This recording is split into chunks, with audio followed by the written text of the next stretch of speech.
All right, Chicago Bears fans, bear down and beard down. We're here with you again on Free Talk Tuesday. Every Tuesday morning throughout the league year, I'm going to come at you with basically the most podcast style that I have on this show. I am going to incorporate some graphics and have some things that I prepared for you.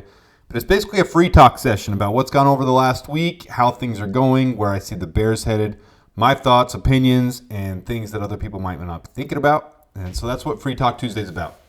It started 2 weeks ago. I started before the league year just because there was so much excitement and things happening with free agency and the offseason. So it technically started a week early.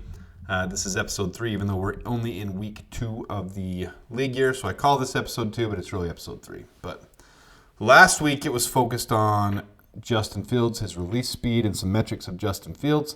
Obviously, the big news this last week was Justin Fields being traded on Saturday. Huge, groundbreaking news that forever changes this organization, and I will have my thoughts and opinion on that throughout this show. I 100% am with all you guys. I love Justin Fields. Greatest quarterback, in my opinion, that we've had. Jay Cutler was amazing, too. I had a lot of good memories with Jay Cutler. The game in San Francisco that I went to, first game in Levi Stadium, I believe it was 2013. I'm not positive on that. I think it was 2013. Down by 17 points. Brandon Marshall, 3 touchdown games, came from behind. I'll forever remember that game. It's one of the best games I've ever been to. So, there's a lot of memories we have as Bears fans, and I think a lot of us will always remember the electric feeling we had when Justin Fields was in quarterback. But Ryan Poles has made his decision. He's put his stamp on this organization. He said, I don't see that being the quarterback that will take us to the Super Bowl. He's got some electricity in him. Playmaker, special, but not my quarterback. Not the quarterback that I see. And if we're going to be honest about it, if we're going to take a step back, most of us have said at one point or another, in Poles we trust. He's pulled off a lot of amazing things so far, even trading back from 1 last year, getting the haul he got from Carolina, mid-season picking up Montez Sweat, making that extension happen, making things work with Jalen Johnson now. We can criticize, we can say there's a lot that's gone wrong. We can say the Chase Claypool trade was not ideal. But guys, I've analyzed that as well. And those who haven't realized that one or seen my analytics on that, there was nobody else available. He had to take a shot. This team has not drafted wide receivers. The last first rounder we took was Kevin White, and he was plagued by injury and never turned out to be a first rounder. He turned out to be a huge disappointment. We just haven't done it. Alshon Jeffrey in the second round ended up being a really good pick for us, but we've had so many problems and we've been plagued by bad GMs and bad decision making. And I realize some of you are on that boat right now, worrying about that with Ryan Poles and his decisions he's making right now. All I have to say is the fact that we got Keenan Allen this offseason and we have the number 1 pick, there's too much to be excited about with this team to go down the rabbit hole of negativity. It's just the wrong time for that because I promise you good things are coming. Caleb Williams is a great quarterback. I don't think people realize when I compare him to Justin Fields and call him a JV Justin Fields, that's not a complete disrespect to him. Caleb Williams has a lot about his game that I like. He has a very quick release, but he has a very quick processing. But he wants to play hero ball, and that's the biggest issue with Caleb Williams. He wants to make the perfect play every play instead of taking the easy play. That's something I see fixable at the NFL level. He holds the ball too loose from his body, and he creates a lot of turnovers through fumbles. That's something he can fix at the NFL level. We saw Justin Fields dramatically fix that from year 2 to 3. He still had some fumbles, and people are going to point out the game-losing ones and blah, blah, blah. There's more to it than that. We've done those metrics. But the things Caleb Williams has problems with, I see being fixable. The thing is, we aren't going to sit in that room with Ryan Poles. We're not going to sit down with Caleb Williams and drill him. So a lot of people need to realize that the top 30 visits. So each team gets 30 visits to Hallis Hall in the offseason. And they're starting right now. We're going to track that. We're going to see which teams come. Right now we have the pro days happening. All those are going on. And from every indication, there was a ton of Bears brass down at Miami watching Leonard Williams. So that's something to keep an eye on, defensive tackle. we need a defensive tackle. I'm going to go through that in this video. There is so much to be excited about in this offseason, but that's all going to be behind doors that we don't see. So in polls we trust has to be something that we really take as a mantra. And we really have to trust that having that 1-1 pick and 1-9 in the same season, and then realize next year we still have a first, 2 seconds, a third, a fourth, a fifth, and 2 sixths, probably 2 sixths or 2 fourths, depending on how Justin Fields does. We've got a lot of draft capital next year too. Now, next year's draft class doesn't blow my socks off at the wide receiver position like this one. If we can snag Luther Burden somehow in the first round, that won't happen. That's like us getting Marvin Harrison this year. It's just not going to happen. And next year, I do expect us to be a playoff team. Now, I'm not going to put that pressure on Caleb Williams, but the team we've assembled is a pretty stacked team other than depth. We're missing some depth because we missed out on some important opportunities to trade back with some of our draft capital. But in return for that draft capital, we got Montez Sweat. And that, to me, is worth it. He's proven in the NFL. We have to remember, just like Ryan Poles said at the Combine, draft picks are just opportunities, right? And that's an exact quote. They're just opportunities. You have to hit on them. And every year, I have to remind people, even in the first round, only half of those in the first year hit and are hits in their first year. Now, over time, they can be more. But in the first 2 or 3 rounds, it attritions down even further. And by the time you get to the 4th, 5th, 6th, 7th round, not nearly as many hit in the NFL level. They're out of the league pretty soon. So when you think about that, the Bears have 2 in the top 10. That's a really good probability that those are 2 blue chip players that are going to be staples on this team for a long time to come. Now, we still have a 3rd rounder in a deep class this year. Now, when I say deep, I mean high-end talent. And so just so you know what scouts are saying, they're saying the top 75 to 100 are better than normal 75 to 100. But once you hit that 4th round, we're having a little less value than in normal years. So this is a very high-end top class, and especially at the wide receiver position. So let's recap some news first. I'm going to go over some of the things that have been happening, because you guys know I like to share this nerdy analytical stuff, but I want to break down some things. So number one, Kevin Byard's contract has been updated. You guys know I thoroughly go over the salary cap, and I like to show you guys what's going on there. So the salary cap has been updated for Kevin Byard, and it was a 2-year, $15 million contract, and again, we have a backloaded contract. See there in the blue, the cap hit for year 1, $6.5 million, cap hit for year 2, $8.5. But look right next to it, the dead cap, we have an easy out contract. Another one. So we have several of these now. Tremaine Edmonds, Nate Davis, Kevin Byard. He's loading up on contracts that are easy to get out of with players that are high-value players that can earn those contracts. I love the way Ryan Poles is doing this. So year 1, $6.5 million. Year 2, $8.5 million. All that essentially means is that he gave him $7.5 this year, the base salary plus the bonus of both years, but they're spreading the bonus out over both years. All right, so it's 6.5 to the cap this year. Okay, and here is a list of all the signings recently, and I just put Brian Cowherd on here after I'd already assembled this, and I didn't want to do a new screenshot of that, but Brian Cowherd was last night, earlier in the day actually, but Kevin Byard, DeAndre Swift, Gerald Everett, I mean, those 3 alone, this is already a successful offseason. Jonathan Owens, quality depth at strong safety, free safety. He plays both. Matt Pryor, nothing to write home to mom about. Brett Rippon, same thing. Amen Ambanyemga. I still get his name wrong. I know how to say it, and I just can't do it. Solid. I mean, he's better than Dylan Cole, in my opinion. It's a better position there, so it's an upgrade. Coleman Shelton is clearly an upgrade at center over Lucas Patrick and Cody Whitehair. Jake Curhan, nothing special. Keenan Allen, huge upgrade. I mean, guys, look what Ryan Poles is doing. He's putting us in good position. Dante Pettis had some good time with Chicago. I really thought that meant Justin Fields, but more than anything, that means punt returning, kick returning. We have somebody that can handle that, and he's been in Chicago before, so there's some familiarity there. The next one up is Roy Mbietka. He was the international exemption last year. We've waived him. He's no longer on the team. Then, of course, the one that breaks your heart, Justin Fields, traded to Pittsburgh. Jake Martin, outside linebacker, but really defensive end. He played defensive end last year. And then you've got Brian Cowherd there, defensive tackle. So we've got some signings. Let's go over the newest couple. So here is Jacob Martin, 6'2", 242, 28 years old, played in Indy, and he really does remind me a lot of Yannick Ngakoue, a lot. And that doesn't thrill me. Those who know me and have been listening for a while and were listening as I was on other people before I started my own podcast knew I was one of the few that was really opposed to Yannick Ngakoue. Undersized, 242 pounds, 6'2", but sack hit hurry rate of 7.64 last year and a career sack hit hurry rate of 8.31, which is absolutely phenomenal. It's crazy.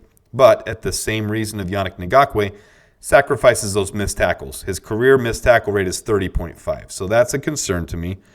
But he's not a starter. He's not meant to be a starter. He's coming in as backup depth.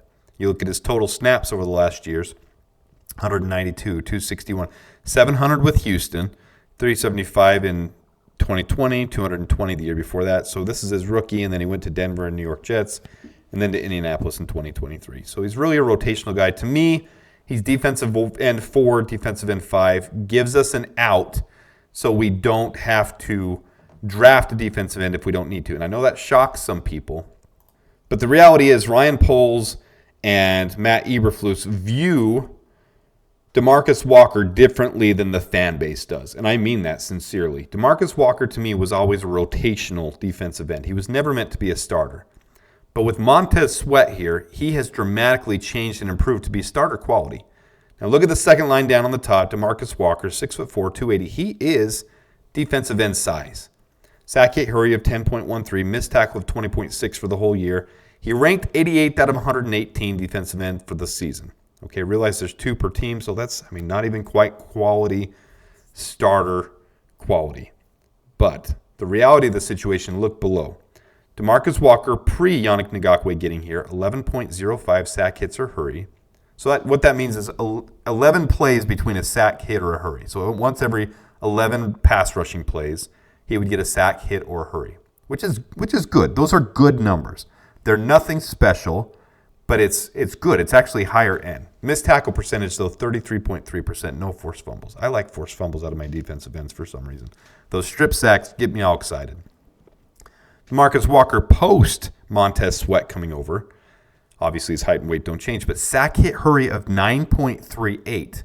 And look above at Montez Sweat. That's closer to Montez Sweat numbers. He's a good complementary defensive end. He doesn't cause the disruption on his own, but when another guy is disrupting, he can close the pocket and do his job on the other side and get it done. And look how dramatically that missed tackle percentage comes down. 6.3% missed tackle, which is absolutely phenomenal. So he knows how to play when there's a star on the other side. So I'm telling you guys right now, DeMarcus Walker may be our starting defensive end on the other side. That might not make fans happy, but we've got 4 draft picks this year. And Ryan Poles has already upgraded certain positions and depth is there. So this is last year's team. Rasheem Green, Yannick Ngakoue, Dominic Robinson. Those 2 are gone. Yannick Ngakoue and Rasheem Green are gone. We do have Khalid Kareem, and then we have the young man that I just talked about, and Jacob Martin, that is a depth piece. So we do have 5. Dominic Robinson needs to be off of this team.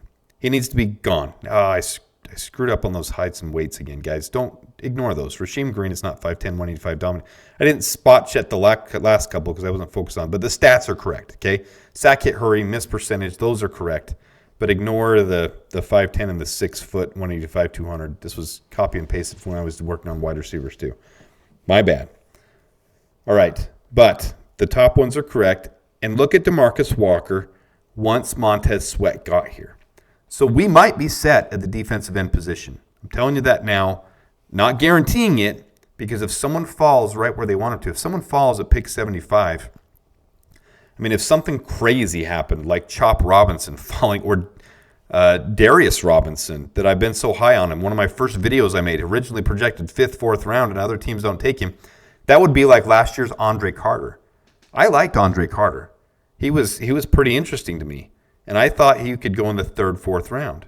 Well, he ended up falling all the way out of the draft and being an undrafted free agent, and has played well in the NFL, but didn't get drafted. And that could be this year's Darius Robinson. If that happened and he fell down to 75 or 122 and we snagged him, that's when I would see us taking a defensive end. But otherwise, I don't know if we're going to. I don't know if we're going to take a defensive end this year. And that goes against what everybody thinks and what the media and our fan base and the mock drafts, because it's not our primary need. Let me get back to the players and all that, and then I will get back to our primary needs, because that's one of the focuses of this video, and it's what you guys are interested in and getting updated on.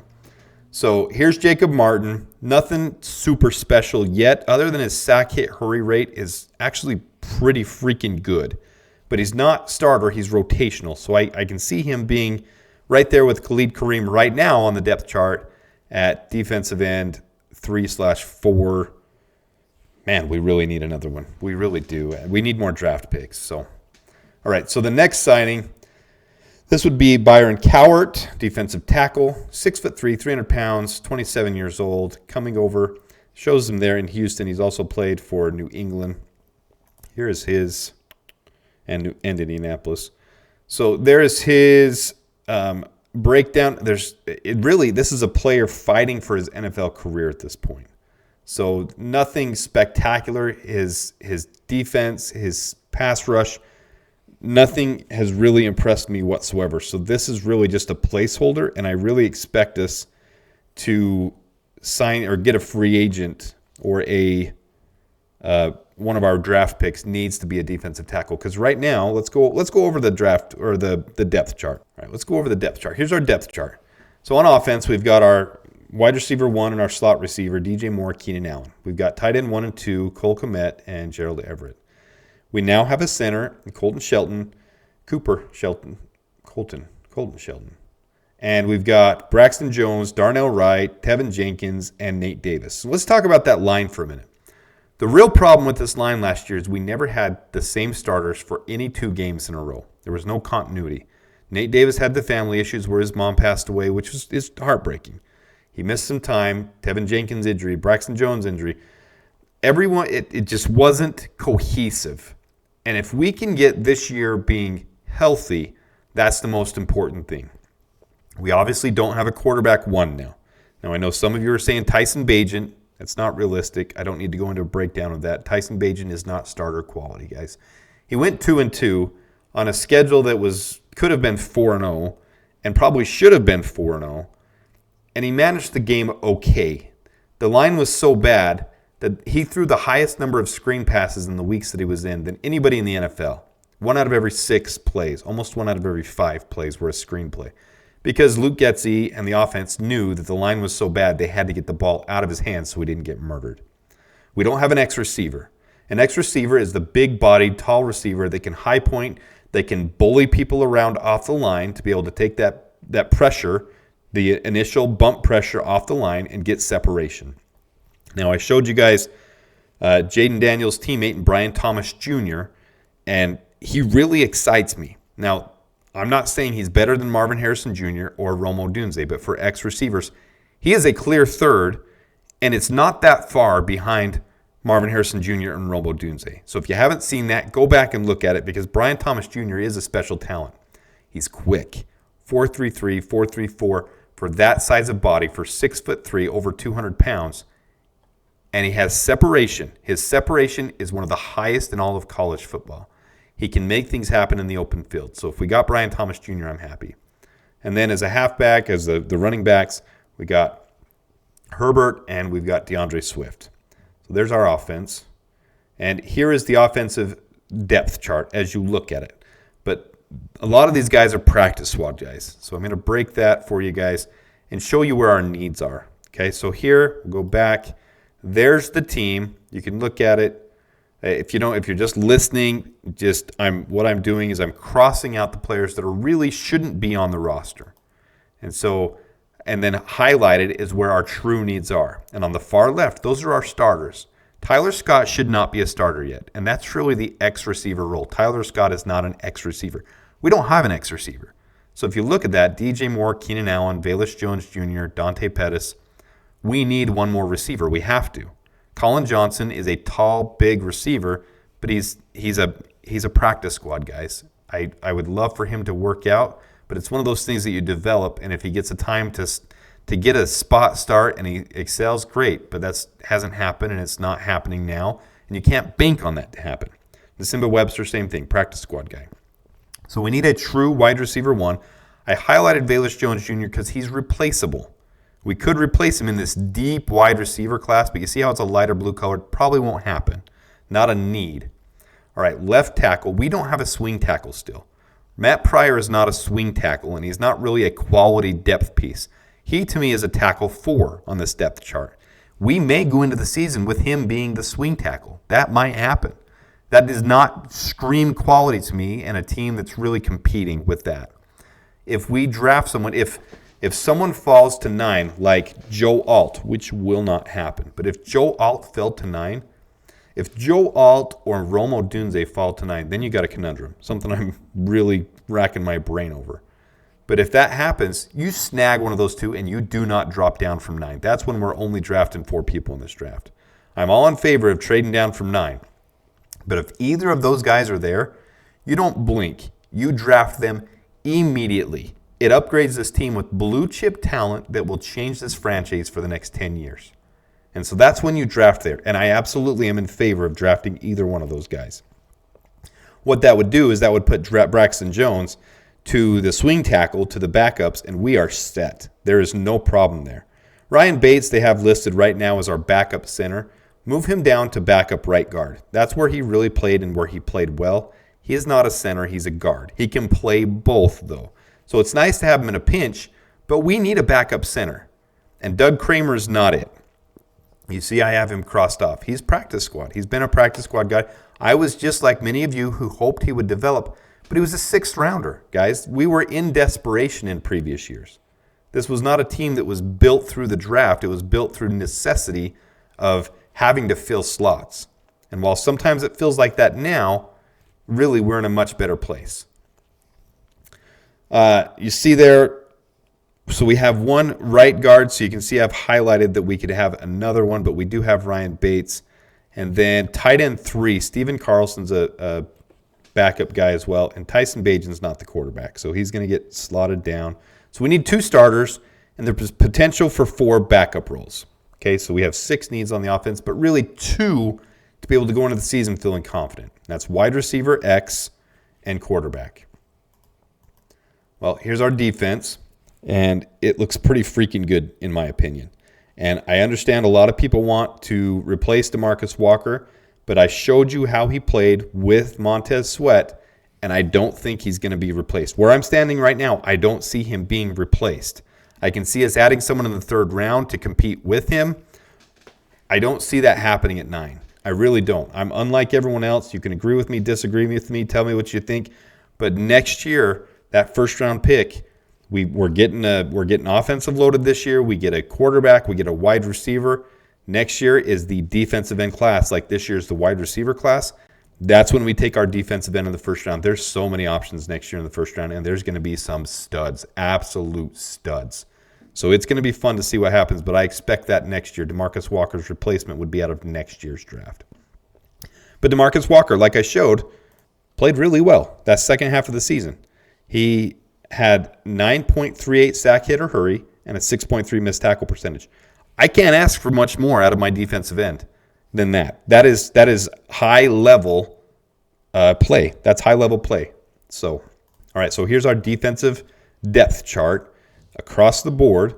And let me cross out the same way. Let me cross out where our needs are. We really only need 2 things on the defensive line, and that's it. So look at all those safeties. We've got a lot of safeties on. There's going to be some clear-cut competition, and I wouldn't be shocked if somebody also fills in as a slot nickel. Someone even like Tavarius Moore or Jonathan Owens could fill in a pinch there with their experience and their coverage ability. They could fill in there. I don't see that being Greg Stroman. I see these guys that I have crossed out going to the practice squad. But you see defensive end, Montez Sweat, DeMarcus Walker, and where I really highlighted was someone to come in behind DeMarcus Walker and rotate with him and compete with him. And I see that being our 3rd round pick right now. Oh, on the offense, there is an absolute need. You see there on the far right, the box, tight end 3. We don't have a tight end 3 right now. Steven Carlson, I mentioned it, but we don't have one. So we have to get one. But I can see Mercedes Lewis getting signed to a vet contract, $1.21 million minimum, which changes our salary cap by a couple $100,000 because it takes a $900,000 contract off and adds $300,000. Doesn't change anything really at all. So we have to have a tight end 3, but that could be Mercedes Lewis. And I really see the need to draft a defensive tackle. So whether that happens in the 3rd round or defensive end in the 3rd round, we're going to have to add someone somewhere. And you see Michael Dwumfor is crossed off the list here. He's a practice squad guy. We've also got Byron Cowart, who when I made that graphic wasn't on there. And so you can add him on there, but I don't know if he's going to make the team. I really don't. This is going to be one of those 90-man squad things where if he goes into the season as our rotational guy with Andrew Billings, I hope there's something Eric and Washington can do with him. I hope there's something that Ryan Poles and Matt Eberflus see that they can work with him, but we're kind of grabbing at scraps right there. So really, here's where I see it. This is where we stand right now. 1-1, 1-9, 375, 4, 122. We have to have a quarterback and a wide receiver. That's, if anything, I can guarantee and say this is going to happen in the draft. It's going to be those 2 things. I really feel like that's going to happen at 1 and 9. If Rome Odunze is gone and Joe Walter gone, I would say we trade down from 9 somewhere with a team trying to come up and get one of the quarterbacks that they need. There's a lot of teams that have to have a quarterback 1 that have put themselves in positions where they're required to have a quarterback in the draft.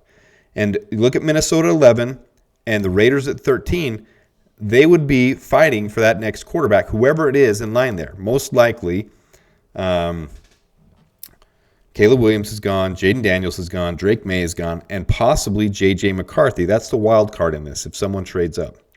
So then you've got teams that are fighting to be able to get Bo Nix or Michael Penix or wherever they want, or if J.J. McCarthy's not gone, that's really when you're going to see someone trading up. I can see the Raiders trading up from 13 with us and giving us a 3rd rounder, possibly even a 2nd rounder if we have enough ability to milk them or squeeze a situation. That would be ideal. As it sits right now, I need quite a quarterback and wide receiver. We could trade back from 9 to 13 and still get Brian Thomas Jr. The big threat I see to take Brian Thomas Jr. would be the Colts at 15. The Colts absolutely need a wide receiver as well. They need secondary. They need a safety. They need cornerback. It looked like they had the deal done with Ladarius Sneed, and that seemed like it was. I guess it was all rumors. Lying season was upon us.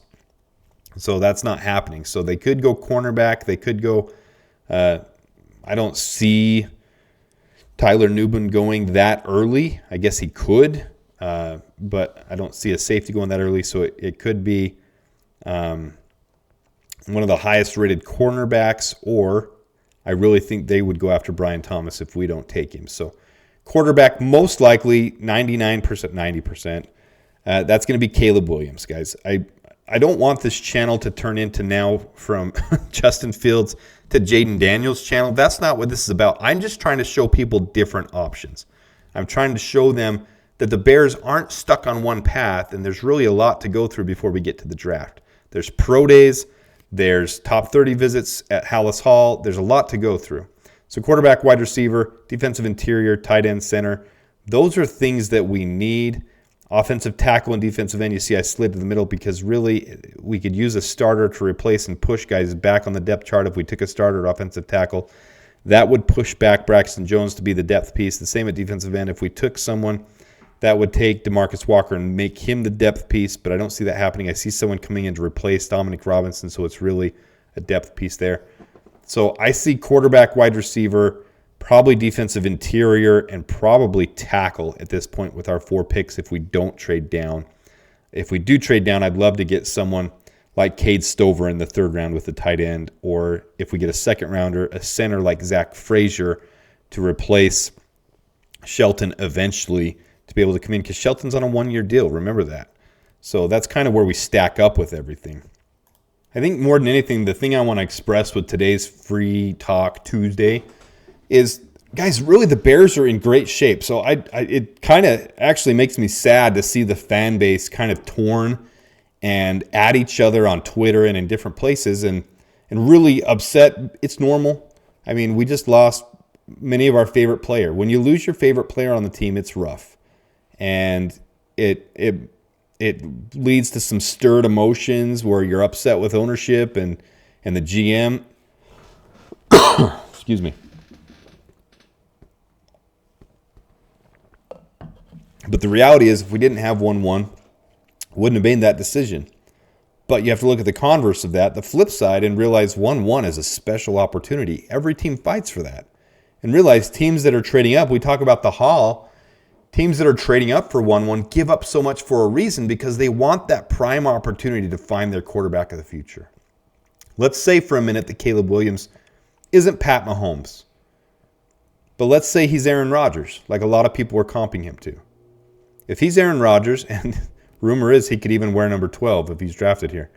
If he is Aaron Rodgers and he dominates the Packers for the next decade alone and takes us to the playoffs and wins one Super Bowl, I'm happy. Guys, I really am happy with that. That's what we all want. Now, we'd like him to be Pat Mahomes and take us to 3 Super Bowls in 5 years and win those and lead us to multiple Lombardis. That would be amazing. But really, expecting a Pat Mahomes is not realistic. Like, you don't expect those things to happen. You don't expect your franchise to get a Tom Brady. You don't expect those multiple ring runs. Steve Young, Joe Montana, Troy Aikman. You don't expect those multiple Super Bowls. We just want one. Just one Super Bowl. But if we get that out of Caleb Williams, I'm on board. I really am. Now, I'm the type, you guys have seen, sorry, I've got a tickle. You guys have seen my analytical side where I just want to make sure it's right. But I'm not making those decisions. I'm not in Hallis Hall. I'm not in the top 30 visits. I'm not in front of the whiteboard. I'm not drilling Caleb Williams. I'm not in there asking him the questions, seeing his character, dissecting him, pulling him apart like you see on draft day. I'm not doing all those things. So I don't really have a leg to stand on when when it comes to the say of his deep character and the things that they're having questions about. I do get to look at his tape, and I do get to look at and see at him, and he makes some special plays. He doesn't have anything special on the deep ball to me. He makes some deep plays every once in a while that are pretty cool to watch. Excuse me. And you watch him, the things that come out, the hype stuff that people do, you watch him lead blocking on that block. That gets you excited. I like it. I like seeing that out of my quarterback. And then his response on Twitter was, quarterbacks need to get theirs too. If he comes in with a humble approach saying, I'm 22, yes, I'm GQ, and I'm LA, and I'm in the spotlight. I came from DC though, and I want to work hard, and I want to prove things, and I want to earn this. I think that's all of us are asking for. We just want to see that Chicago side of him. We want to see the nose down, go to work, prove it side of him. And I think we need to give him a chance to do that. Because I really believe he got where he is for a reason. He got to this place in his life for a reason. Now, last year, many of you have the same concern as me. Last year, why did he have a fall off? And it's easy to pick apart, and it's easy to the same thing as Justin Fields. Now, we defended Justin Fields when we say the line was bad. We say he had different situations. Now, I don't buy into some of the excuses, and I don't buy into some of the people that we call them fanboys. People call me a Justin Fields fanboy and a diehard and whatnot. There's a line to cross there. I give Justin Fields excuses when they're realistic, when I can justify it with analysis. Now, the one thing that worried me with Caleb Williams is everyone says, well, he didn't have the weapons. He didn't have A, B, and C. Well, that's not true. Dorian Singer and Taj Washington were consensus day 2 picks, second and third round projections before the season started. And Brennan Rice was projected to be a 4th/5th rounder, but everyone said he had more ability than anybody to improve, and he did. He ended up being wide receiver 1 on that team and is now projected to be a 3rd rounder. Possibly early 3rd rounder, which means he would be out of the Bears' range of getting him if we got Caleb Williams, which would be kind of neat to pair up Brennan Rice, a Hall of Famer's son, with Caleb Williams, who's projected to be generational and a Hall of Famer. That would be neat, but right now I don't think we're sitting in range to do that, but it would be cool if he fell to him. Even if we took a wide receiver at 9, I would still be in favor of taking Brennan Rice. There's a lot of potential in him. You look at my first mock drafts I did, And I did a lot of those with Brennan Rice in them for a good reason. I would take 2 wide receivers out of 4 picks and figure out the rest. I would do that. There's always undrafted free agents that can prove themselves. I get that's not the avenue we want to go or the route we want to go, but it's possible. We've got most starters except quarterback or wide receiver, so the rest we can figure out.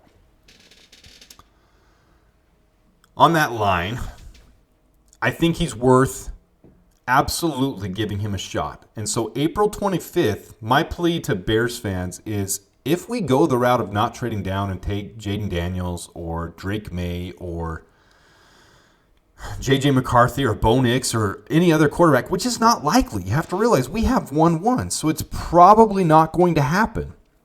This fan base needs to get behind Caleb Williams. They need to root for him to be the hardworking, nose down, go to work, and give him a shot. Now, I expect playoffs year one just like many people do because DJ Moore, Cole Kmet, Keenan Allen, Gerald Everett, that alone, with the line we have, with Shelton added to it, should be enough to get us there. Shelton was a right outside top half of the league. He was right in the middle center last year. So he's average.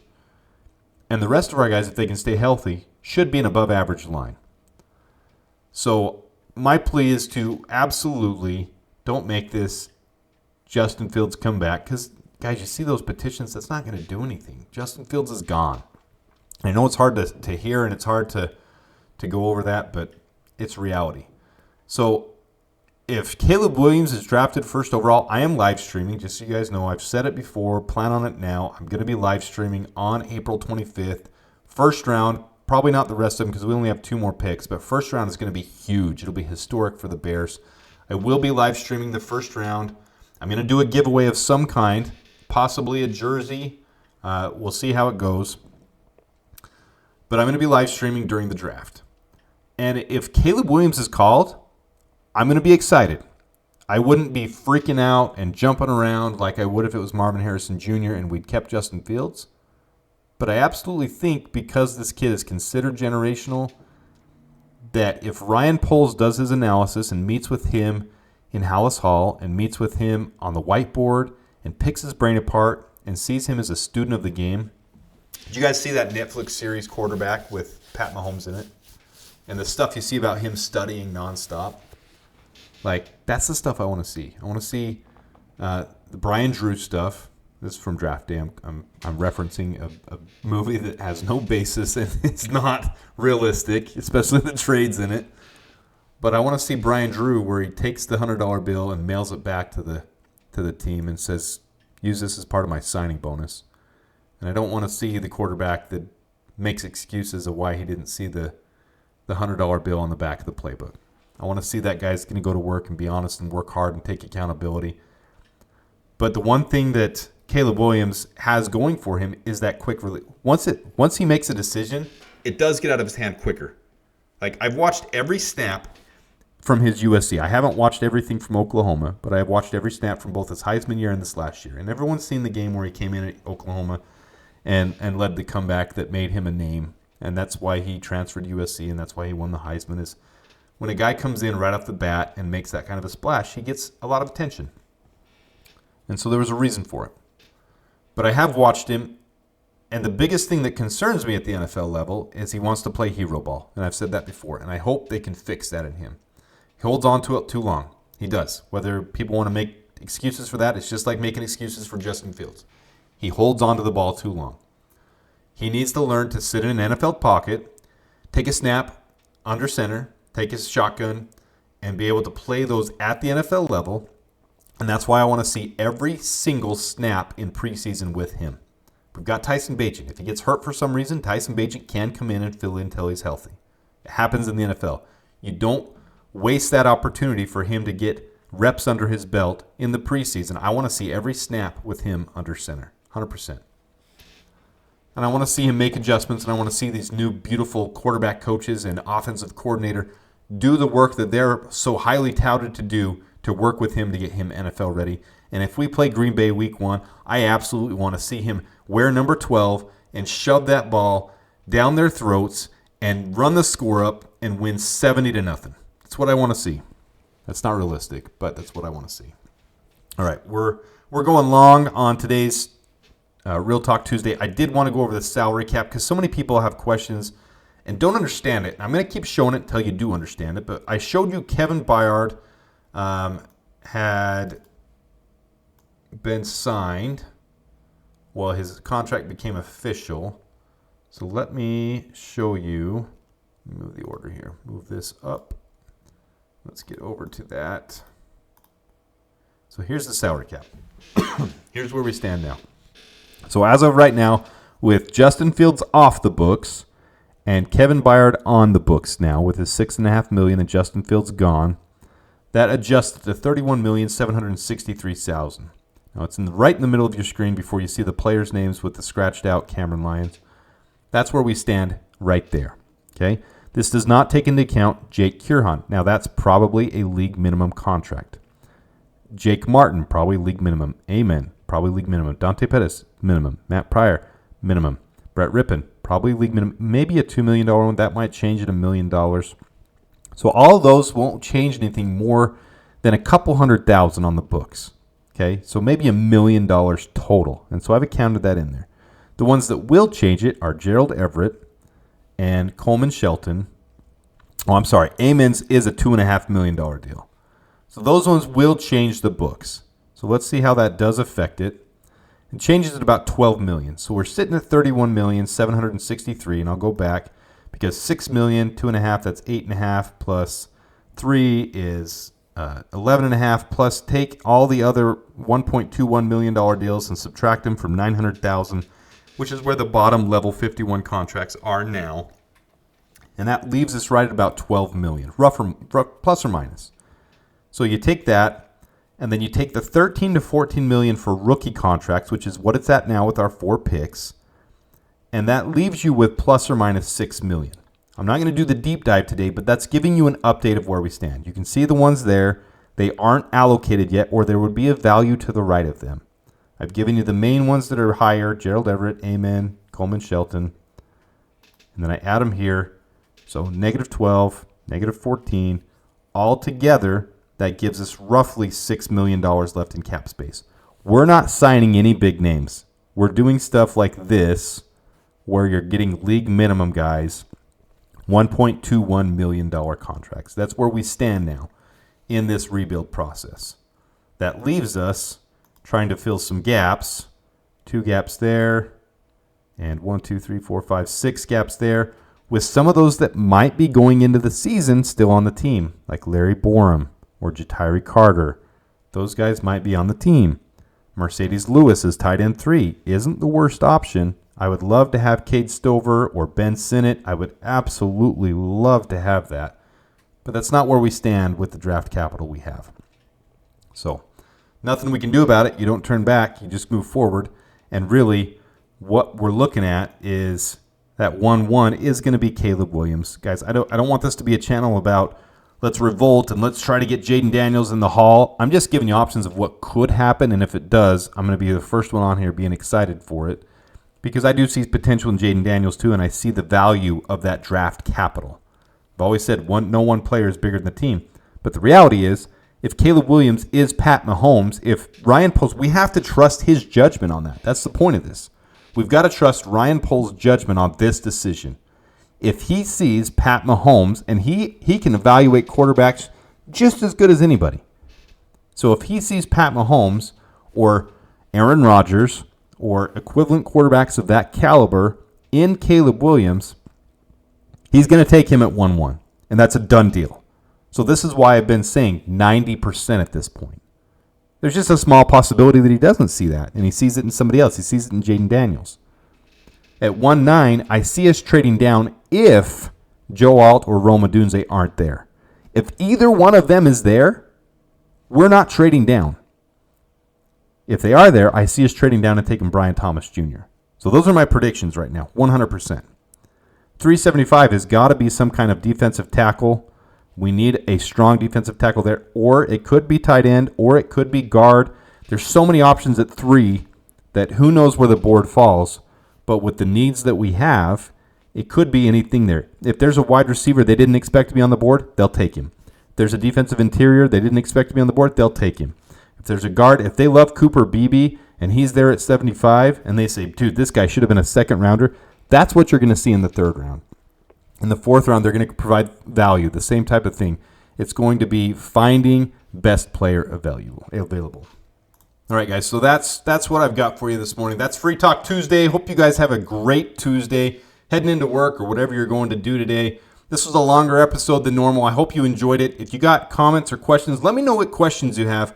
I do want to do a live thing more often. I just got to find the time for it with everything we got going on where people can ask questions. But really, I think we're going to get to a slower period of free agency here. But we'll analyze every time they go to a pro day, every time they go to a top 30 visit, things that happen, and just realize people that come in for top 30 visits don't get drafted all the time. Sometimes it's not always the guys that come in. They just want to figure out by having them come in.